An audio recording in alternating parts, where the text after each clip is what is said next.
Falava-se muito em golpe, já ninguém acreditava muito que realmente fosse ter golpe. Né? Já havia muita boataria, não vou fazer agora uma análise aqui de toda a situação, né? Que seria longo, demorado, mas realmente foi um baque muito grande para todas as forças de esquerda. Né? Começou logo uma perseguição muito grande, né?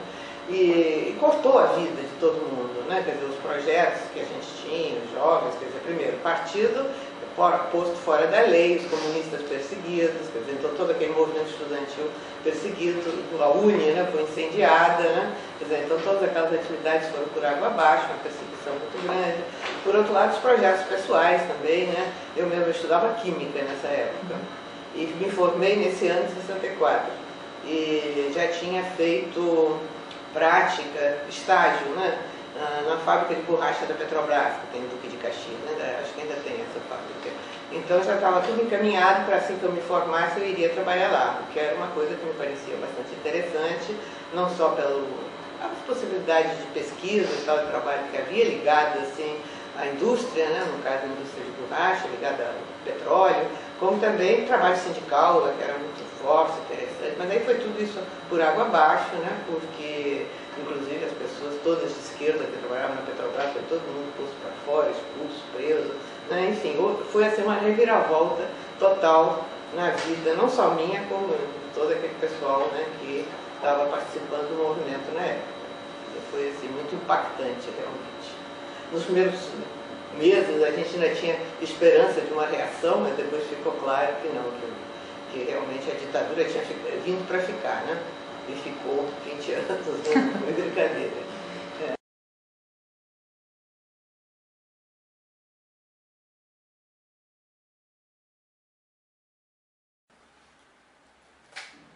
Porque a gente morava naquele tempo perto do Palácio do Catete, né? Na rua Correia-Lute. A gente morou ali muitos anos. O período que a gente teve mais liberdade, que a gente viveu com o nome verdadeiro, em que eu era Clara Schaff e ele era o nome dela, foi naquela rua, na Correia Dutra, desde o tempo do Juscelino até quando veio o golpe. A gente morou ali. Mas a gente foi vivendo toda a situação, Carlos Lacerda, a perseguição, já havia toda a discussão de conflitos. E o Marighella, que tinha essa visão de que o golpe estava sendo preparado, eu estou pulando algumas coisas porque é muito longo, né? Quando o Marighella começou a discutir, junto com outros companheiros, de que o golpe estava sendo preparado, de que o partido precisava se preparar, e a direção do partido achava que não, o Prestes dizia, pode ser que eles tenham um golpe, mas eles vão ter a cabeça cortada. Não foi nada disso, né? O golpe veio, a polícia invadiu o apartamento que a gente morava. Como o Marighella tinha essa sensação e essa ideia, essa compreensão de que o golpe estava sendo preparado, ele conversou com os companheiros operários que moravam na periferia e disse, olha, se houver qualquer coisa, eu vou para a casa de vocês. Isso era um esquema que ele já tinha montado. Bom, veio o golpe, parece que havia uma coisa que estava dizendo, se vocês saiam daí porque vocês não saem, o apartamento vai ser invadido. Um dia ele chegou em casa, já nessa situação tensa, né?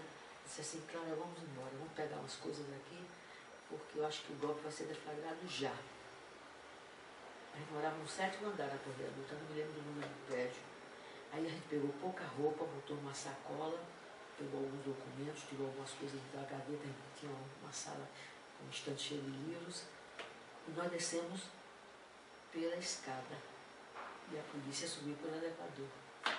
Nós não fomos presos os dois naquela circunstância por causa disso. A visão que ele tinha de que o golpe estava sendo preparado, que não realmente foi, e que ao contrário da direção do partido, que achava que não, né, que eles iam entrar e iam atrás dos dirigentes. E a gente escapou naquele momento por causa disso, por causa da visão que ele tinha de que o golpe estava sendo deflagrado praticamente. Daí nós saímos, fomos para o Meia, né, para a casa de uma família operária que nos alojou. Até quando ele recebeu o tiro no cinema. Esse é um episódio também que marcou muito aquela época.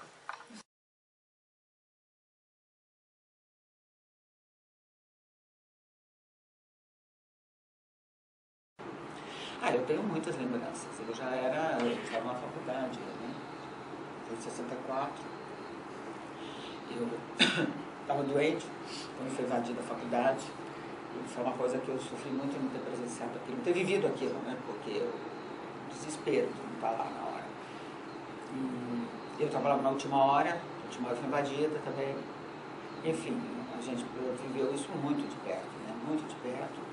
Nesse momento a gente começou a pensar seriamente em sair do país, porque o Vlado sempre foi de esquerda, não era de partido, mas sempre foi de esquerda. Nós fomos sempre de esquerda, não pertencemos a nenhum partido, mas éramos de esquerda. E ele é muito... começou a encontrar muito problema lá no Estadão, onde ele trabalhava. E aí ele tentou ir embora. Primeiro tentou ir para o Chile, foi para o Chile, foi lá ver a possibilidade de trabalho. Tinha brasileiro caindo por tudo quanto é canto, necessitando muito mais ficar lá do que a gente, na verdade, porque nós tínhamos emprego aqui. Aí voltou e depois foi trabalhar na BBC. E a gente morou na BBC, em Londres 2 anos e meio. Meus filhos nasceram lá. E em 68 a gente achou que estava vendo um respiro, uma possibilidade. Os próprios estudantes estavam saindo de greves, passeatas, estava vendo um relaxamento aqui da ditadura. E a gente decidiu voltar. Eu voltei antes com meus filhos. E resolvemos voltar. Em 68. E aí, 7 anos depois de 68, eu decidi que eu ia provar que o Vlado tinha sido assassinado, eu nunca tive dúvida disso. E aí eu comecei a procurar advogados.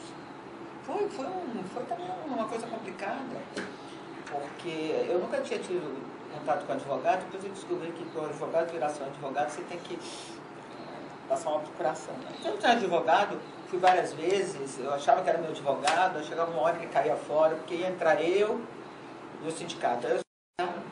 Aí o sindicato estava com o advogado, estava que ia entrar com uma ação contra a União, quando o sindicato caiu fora.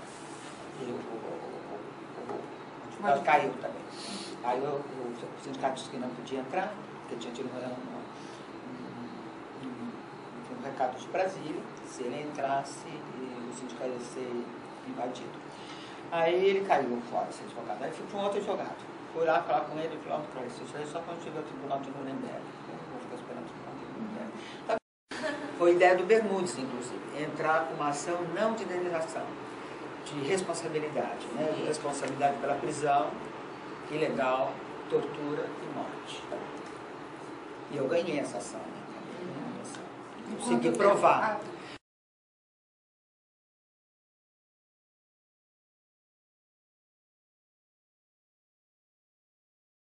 A lembrança que eu tenho é o seguinte: a igreja de São Francisco Xavier era uma igreja tida pelos militares como a igreja deles, porque Caxias, quando na guerra teve com o Paraguai, Caxias volta e encontra a igreja em ruínas.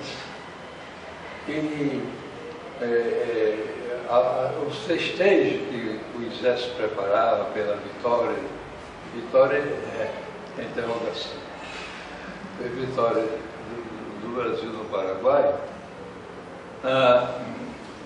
as festas que foram preparadas, Caxias teria dito, estava lá escrito na frente da igreja, uma pedra que está gravada, o soldado, quando a casa de Deus está em ruína, não recebe festa. Assim estava lá escrito isso que Caxias teria dito. E ali os militares faziam geralmente aqueles seus encontros. Quando chega a ditadura, aí o que eu me lembro é o seguinte: vieram me comunicar. É um desastre para o Brasil essa ditadura. Porque eu, durante o tempo de vigário, eu tive contato com a Ação Católica, que era o braço direito da renovação da igreja, dentro de todo aquele contexto antigo. E ali, contato com os intelectuais, com os operários, com toda a juventude, havia sempre movimento, Jacques, Jean Gil. E ali a reflexão sobre a realidade que nós estávamos vivendo me deixava um pouco situado dentro do tempo que nós estávamos passando.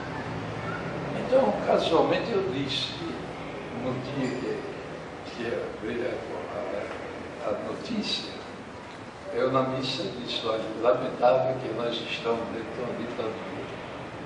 E o pior é que havia vários militares dentro da missa, para assistir a missa, e afastaram imediatamente de dentro da igreja, com exceção de um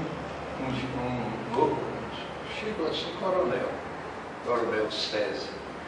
Esse não, esse já trabalhava comigo, já sabia a minha maneira de pensar, e sabia também que eu tinha simpatia pela transformação que Jango estava querendo tentar fazer, principalmente em rural.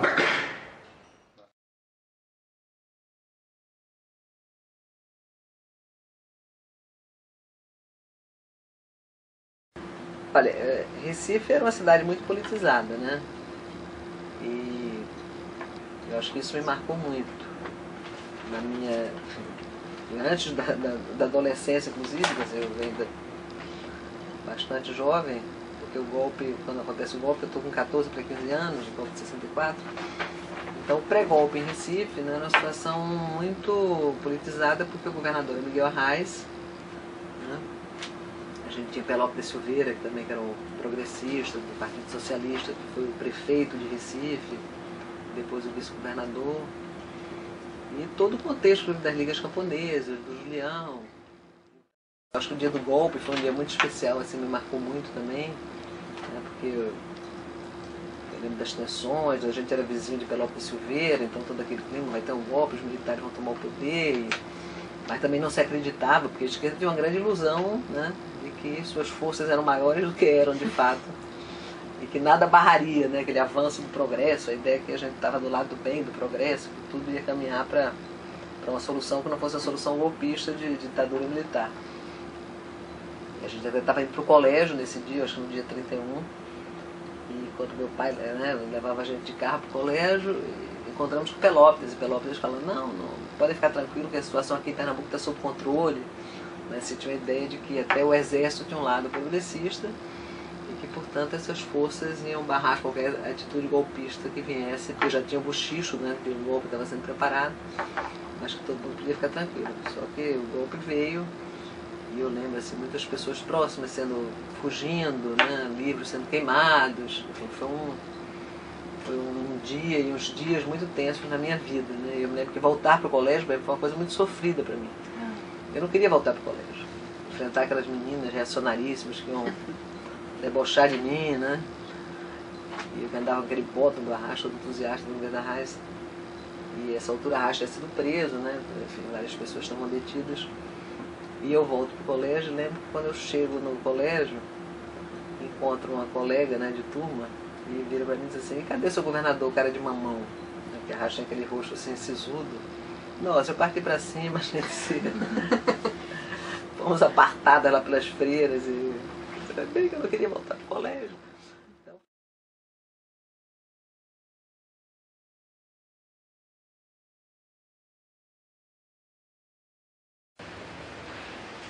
O golpe começou no dia anterior, né? Dia 31 de março. A notícia chegou, nós estávamos no CPC, quando chegou a notícia de que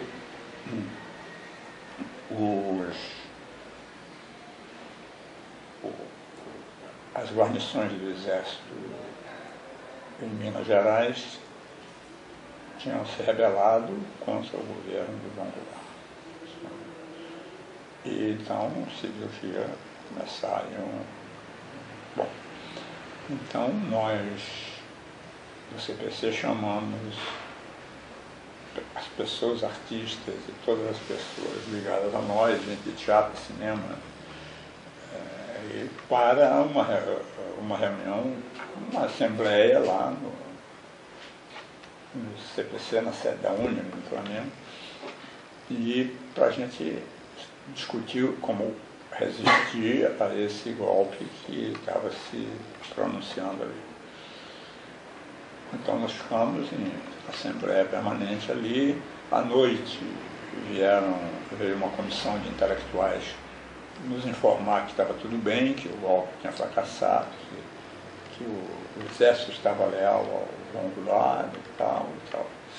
Mas mal eles saíram, metralharam a porta da UNE, feriram um companheiro nosso, que nós éramos para o hospital, acho que. E aí a coisa continuou, uma parte ficou na UNE de vigília, eu fui para casa dormir, e com a Tereza, que era minha companheira, e para no dia seguinte voltar para a UNE e substituir os outros que iam ficar tomando conta da sede da UNE. Então, depois, quando eu acordei de manhã, que eu liguei o rádio, já o golpe estava em marcha, praticamente consumado, tinham tomado aí o Forte Copacabana, e mesmo assim eu peguei o meu carro e, junto com a Tereza e mais um companheiro, nós fomos para a cidade, para ver o que estava acontecendo.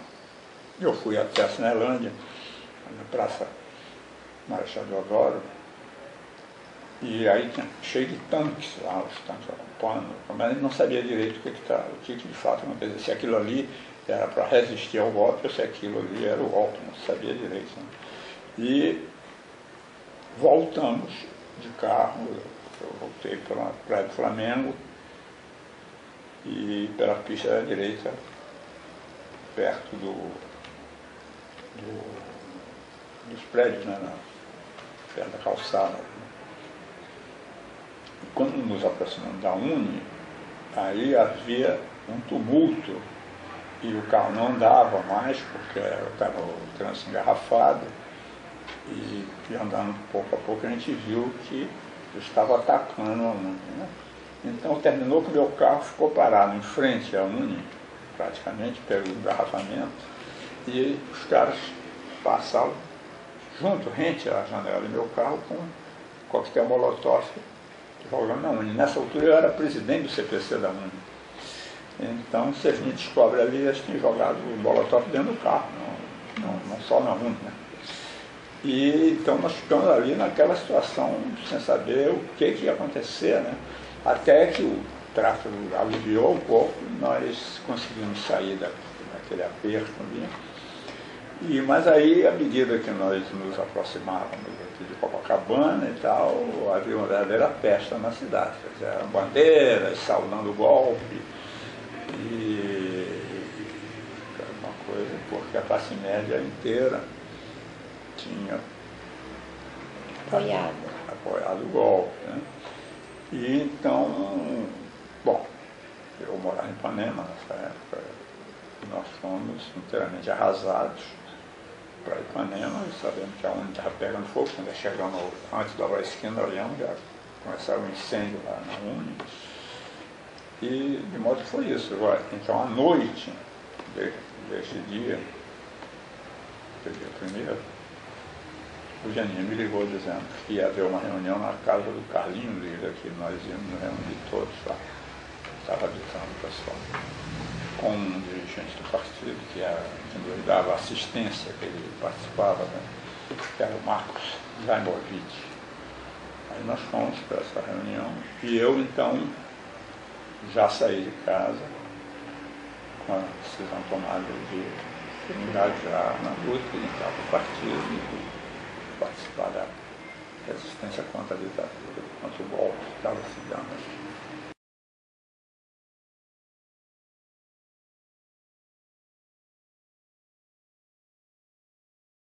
E quando o Brizola se elege deputado federal pelo Rio de Janeiro, meu pai acompanha novamente o Brizola para o Rio de Janeiro, e nós vamos para o Rio de Janeiro também. E em final de 63, né, então a gente vive o golpe de Estado no Rio de Janeiro. Né? E essa é uma lembrança interessante, porque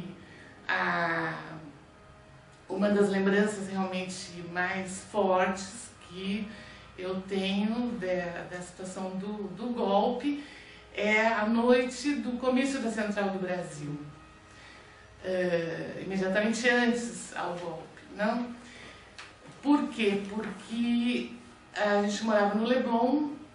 Leblon não era o que é hoje, Leblon era um dos bairros da Zona Sul mais afastados. Ele começava, de alguma maneira, né? Na época ainda Copacabana era a região mais nobre, depois começava Ipanema. Leblon era meio suburbano ainda, não? E a gente morava na Carlos Góes, no Leblon, na esquina com Ataúfo, e ao final da rua havia uma favela, favela do Pinto, se não me engano, que era posteriormente removida e tal. E essa noite do comício da Central do Brasil, para mim, é absolutamente marcante. Nessa época eu não tinha completado 12 anos, né? Eu nasci, 11 anos eu tinha, né? As esquinas ficaram absolutamente repletas de velas acesas, né?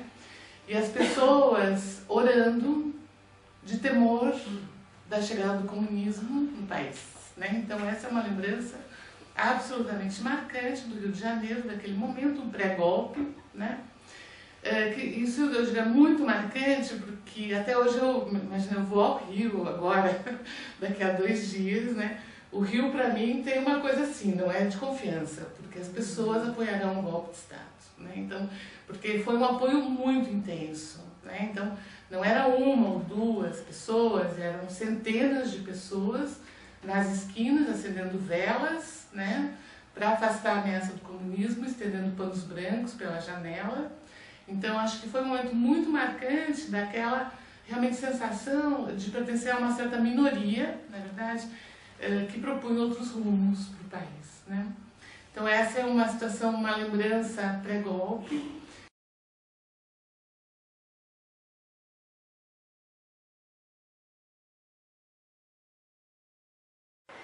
Meu pai foi um militar de carreira, mas o meu pai, ele sempre foi um democrata, né? E na época da Revolução de 64, ele estava em Juiz de Fora servindo, aí tinha o general Mourão Filho, que saiu lá de Juiz de Fora com as tropas em direção ao Rio, né? Mas papai foi contra o golpe e ficou preso em casa, né? Foi daqueles militares que não concordaram com o golpe de 64 e ficou em casa preso. A gente tinha 2 soldados na porta da nossa casa, né? E eu me lembro que eu e ele escutando a rádio de Brizola, né? A rádio lá do Rio Grande do Sul, que agora eu esqueci o nome, a gente ficava assistindo e procurando notícias e tal, etc. E ele então, depois disso, ele foi aposentado compulsoriamente, né? Então ele, em nenhum momento, ele compartilhou com a ditadura militar. Ele sempre teve esse espírito muito democrata. E ele nos educou assim, né? Nesse espírito democrata, de participação. Ele sempre participou das atividades políticas lá de Juiz de Fora, né? Ele gostava de ter encontros com políticos, de discutir os cenários da cidade, né? A vida da cidade, etc. E eu, naquele momento, no chamado ensino secundário, né, eu estudando, evidentemente, como muitos da minha geração, eu estudei em colégio de freira, mas eu comecei a participar da Juventude Estudantil Católica, entendeu? Da JEC. E ainda no secundário? No secundário, né? E isso me abriu um horizonte de muitas questões, de muitas discussões, de muito debate, né? Então tinha toda aquela discussão da justiça, né? A justiça na sociedade brasileira, né? E eu carreguei isso muito assim fortemente, né?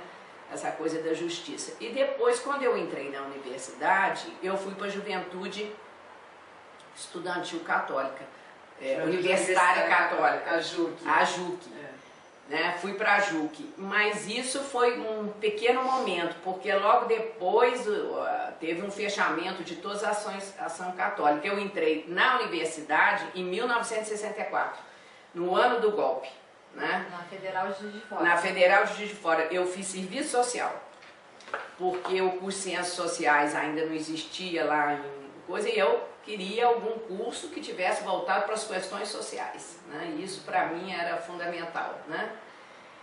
E aí fui fazer serviço social e participei do DA, fui presidente do DA da minha escola, né? Participava em todas as minhas manifestações em Juiz de Fora nas ruas contra a ditadura, porque entre 64 e 68, que foi o período que eu estive na faculdade, ainda tinha manifestações de rua, né? Mesmo que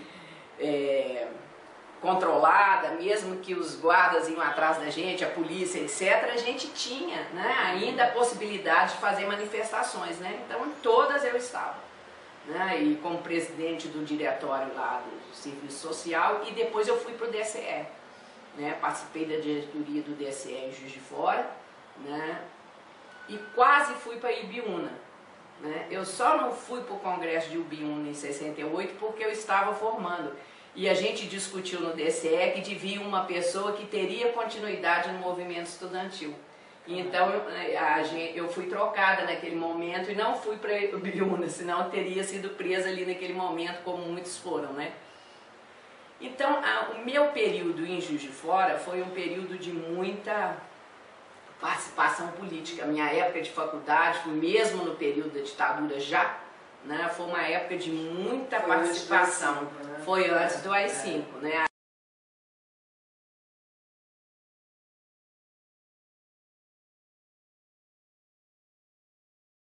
Tenho, eu já estava aqui na época do golpe. Eu morava numa... como é que chama? Numa pensão que era ali na João Pinheiro. João Pinheiro, você para sair da Afonso Pena e chegar no Palácio da Liberdade, você passa pela Avenida João Pinheiro. Então, ali, aquelas passeatas da TFP, aquelas passeatas do terço, de não sei o quê, tudo passava por ali. Eu era espectadora, e achando aquilo um negócio meio ridículo, né? Então, isso aí, mas eu era observadora.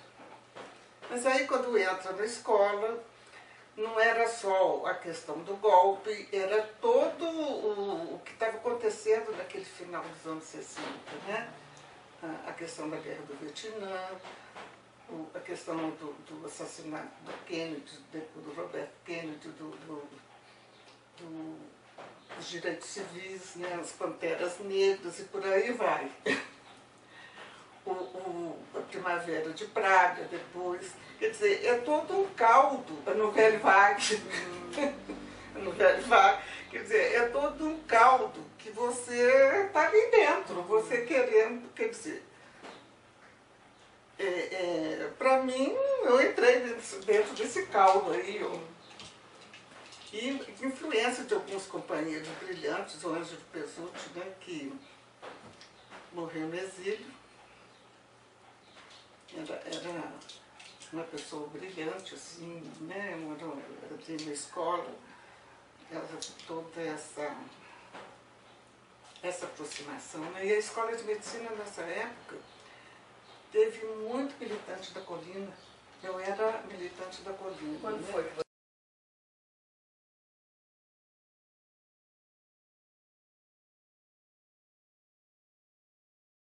E aí, quando chegou, a minha mãe estava com meu irmão André em casa, foi para casa de um outro amigo nosso, Afonsinho, que depois chegou a ser deputado estadual pelo PDT, dormiu na casa dele.